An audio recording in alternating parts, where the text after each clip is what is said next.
Hey guys, been getting a few questions lately about if clients should sell their properties or should they keep them as long-term rentals.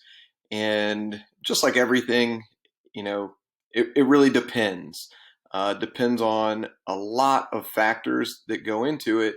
But one of the things that I often just um, ask clients is the money that you're going to get from the sale of the property, what do you plan on reinvesting that in?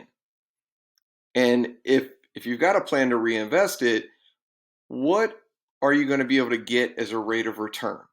Okay, so that's kind of where I start to look at some of this stuff. And things that I've been asking recently are, do you have a plan for inflation? Some people do, some people don't.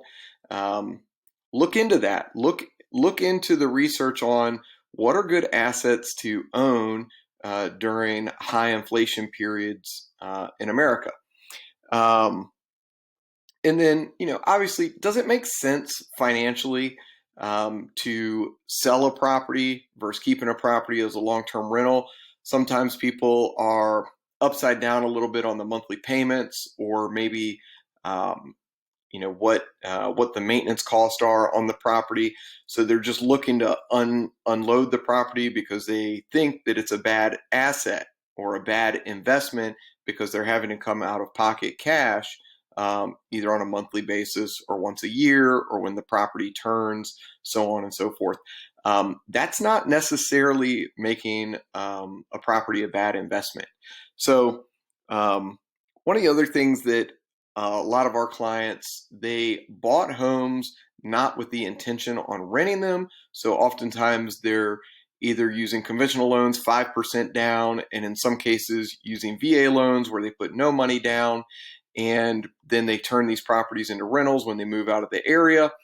And what I ask them is, in the future, if you decide to get back into the rental market, or you decide later in life that rental real estate is the place to be, that's where to put your money. Do you have the resources to basically put 20% down on a property as an investment property to buy back into the game? So those are all things to keep in mind. And I wanted to show you guys there's some really neat spreadsheets out there. Oops, not that one. That'll basically help you with running the analysis on this. So what I did here is I just put in Virginia Beach house. It's worth $500,000 now. If the client were to sell it, they've owned it for about 15 years. They owe about $309,000 left. And the bottom line, when you basically pull all the numbers, and I'll put a link to these charts so you guys can mess with them. But you would have to be getting a 12% return outside in the market if you were to sell this property, all of the commissions and all of the expenses that come with that, all the capital gains, and you were to take the money that's left over and put it in the market. You'd have to get 12% returns year after year after year in order to come close to making the kind of returns that you would with that exact same property, just holding on to it for the next 15 years while you're paying off the mortgage.